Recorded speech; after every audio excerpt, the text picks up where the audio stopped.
For the first time in years, maybe even decades, the WWE is the leading story right now in mainstream sports media.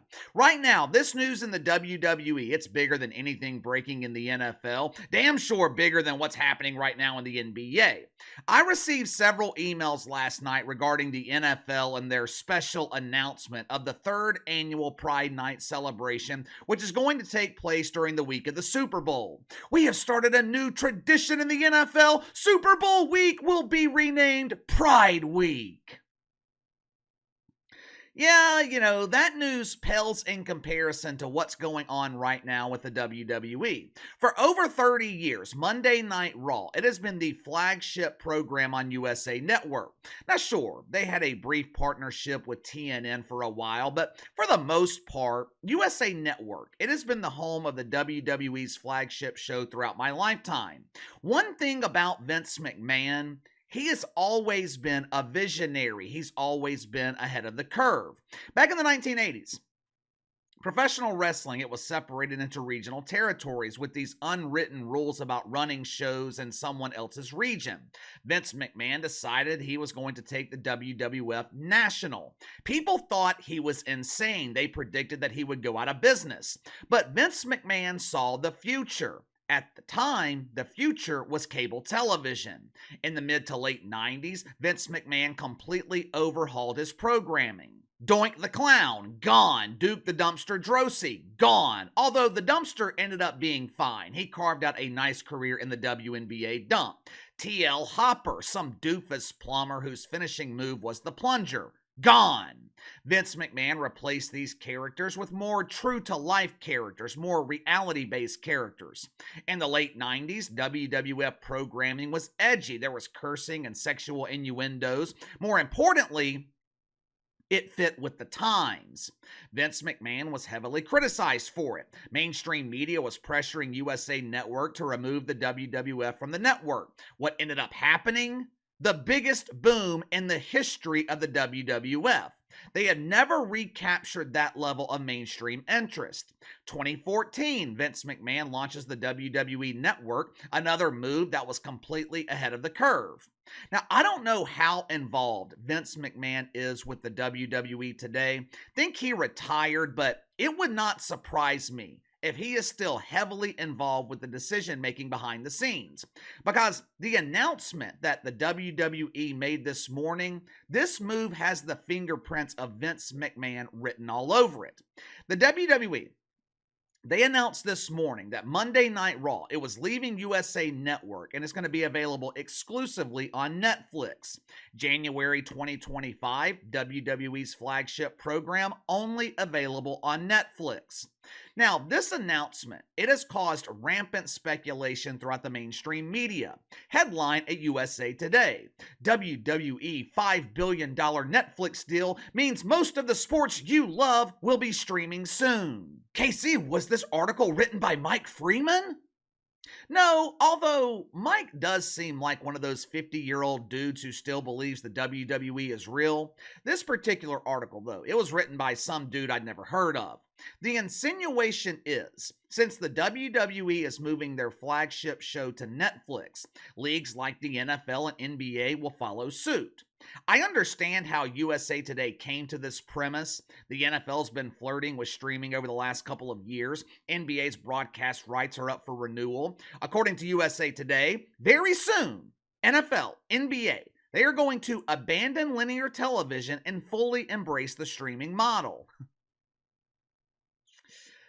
I don't know what soon means. It's kind of a vague term. When I say something is going to happen very soon, that means almost immediately. With the mainstream media, though, the same media who has a tendency to twist words, the same media who embraces propaganda, to the media, very soon could mean next century.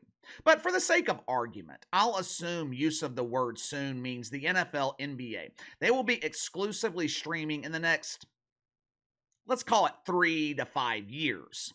I'll go ahead and spoil the results for you. That ain't gonna happen, at least not with the NFL. For starters, making their flagship program exclusive to Netflix, that was absolutely the right move for the WWE. USA Today claimed that WWE's mainstream appeal, it is as good as it's been since the Attitude Era in the late 90s. Now, of course, that's complete bullshit. Name one current WWE star that has crossed over into the mainstream. And I'm not talking about The Rock or Stone Cold Steve Austin. I'm not talking about John Cena. They're both from the previous generation. I'm talking about the current crop of stars in the WWE. Which ones crossed over into the mainstream? Truth is, the WWE has nothing to lose by leaving linear television and everything to gain. The number of American households that are subscribed to cable or satellite, lowest point in history. I looked up recent ratings for Monday Night Raw, WWE averaging about 1.4 million viewers. When they were actually mainstream in the 90s, they easily tripled that number. By moving to Netflix, the WWE, it'll be available to over 250 million subscribers. This was a no-brainer. Think about it. Who does the WWE cater to? If you watch their programming, who are they trying to appeal to? It ain't adults, it's kids. Professional wrestling, or in this case, sports entertainment, it's always catered to kids. Except, of course, for the late 90s when it was catering to 18 to 34-year-old dudes. Well, KC, that's simply not true. The median age of a WWE fan is 47 years old. Yeah, but why do you think that is?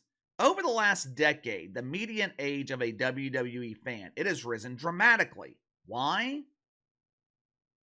I wonder if it has anything to do with the fact that the WWE has been exclusive to cable television. Who doesn't watch cable television? Kids. This was the right move for the WWE, but it's the wrong move for the NFL. Last weekend, the mainstream media, they were touting the success of the NFL on Peacock. The NFL's breaking records! The wild card game on Peacock was the most streamed event in history! Yeah, that's true. The game between the Chiefs and Dolphins, most streamed event in history. Sorry, Bill Plaschke, I know you get emotionally triggered when you hear the word Chiefs, but KC does not give a fuck about your feelings. What some in the media didn't tell you, though, was what the NFL lost by making that game exclusive to Peacock. Dolphins Chiefs, 23 million viewers. Pretty close to what the NFL averages during the regular season. But what about all the other playoff games that were available on linear television? Packers Cowboys, over 40 million. Rams Lions, 36 million. The fucking pregame show on Fox, Wildcard Weekend, it had more viewers than the NFL averaged all season on Amazon for Thursday Night Football. The NFL averaged less than 12 million viewers on Amazon this season. Wildcard pregame show on Fox, over 13 million viewers. Chiefs Bills this past weekend, 50 million. Lions Bucks, 40 million. Are you starting to understand why the NFL is not even remotely close to abandoning linear television? Roger Goodell's a lot of things, dumb ain't one of them. Part of the reason the NFL averages fewer viewers on streaming platforms, they've got an older audience. Where do older people consume television? Cable, satellite. The NFL is years, maybe even a decade away from fully embracing a streaming model. For streaming to work with the NFL or NBA, you got to put the entire league on one platform. Can't have the AFC exclusive to Amazon and the NFC exclusive to Peacock. Part of the allure with the NFL on cable, easy to switch back and forth between games. Kind of annoying to do that, switching between Amazon and Peacock. It's just not as easy to do. Right now, I don't think the NFL or NBA has the foundation to fully embrace a streaming model, make their league exclusive to streaming. If they did, it would have already happened. The NBA wouldn't be negotiating with ESPN or NBC to carry the league. Of the big three sports leagues, which are the NFL, the NBA, and the NHL, well, KC, that's blasphemy! The NHL's not the big three. That spot belongs to Major League Baseball. Yeah, no one gives a shit about Major League Baseball, the league with the oldest audience who thought it would be a brilliant idea to make games exclusive to Apple. Either way, it was just a joke, so don't get all emotional sending me angry emails because I tell you baseball sucks. But of the big three sports leagues, seriously, I think the NBA will be the first to make their league exclusive to streaming. Now, I don't see it happening anytime soon, but it does make the most sense for the NBA. For starters, the NBA, they have the youngest audience of any major sports league. Two, outside of the playoffs and the NBA finals, the NBA really has nothing to lose by abandoning linear television. Their ratings suck. Last Thursday, NBA, they averaged less than 1 million viewers on TNT. The media has been bragging about double-digit increases in NBA ratings this season, but the reality is, the NBA simply went from nothing to almost nothing. Their ratings on Christmas Day, huge embarrassing failure. The NBA, they don't have nearly as much to lose when compared to the NFL by making the league exclusive to streaming. This would also help the NBA embrace their global audience, which is who they have been pandering to anyway. Have you ever wondered why Adam Silver is cozying up to Daddy G in China? Have you ever wondered why the NBA is so heavily focused on expanding internationally? The NFL doesn't really give a shit about foreign markets. I mean, sure, they play games in London and Germany. They're trying to expand into Europe, but the NFL's always been a domestic league. The NBA is becoming less of a domestic league and more of an international league. Why? Because America is rejecting their product. You can't just lose millions of viewers and accept it. You got to make up for that loss somewhere else. And the somewhere else the NBA is making up for it is markets like China. It's going to be interesting to see what happens over the next 5 years. I mean, the cable model's broken, there's no doubt about it, but when it comes to sports, live sports, cable still serves a purpose.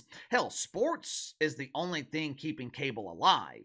The NFL's in no position to make their product exclusive to streaming. You don't exchange 50 million viewers for 20 million. Major League Baseball doesn't have much to lose on linear television, but their audience is too fucking old for baseball to be exclusive to streaming. NBA is going to be the first to do it, but unlike the prediction made by USA Today, I don't see it happening anytime soon. But give me your thoughts on this. WWE makes their flagship program exclusive to Netflix, causing the media to speculate that the NFL, the NBA will be next. I don't see it happening soon. There's just too much money involved right now. They don't have the foundation for it to build their own platforms. If you make the NFL exclusive to streaming, it's got to be in one place. It seems like we're many years away from that becoming a reality. But hey, I could be wrong here. What do you think? Could the NFL, the NBA, be exclusive to streaming in the near future? Let's just say the near future, 2 or 3 years. Let me know. Sound off in the comments below. Like, subscribe, share the video. I appreciate your support. Best way to contact me is by email at btlkc84@gmail.com, KC_BTL84 on Twitter. I'll see you guys later.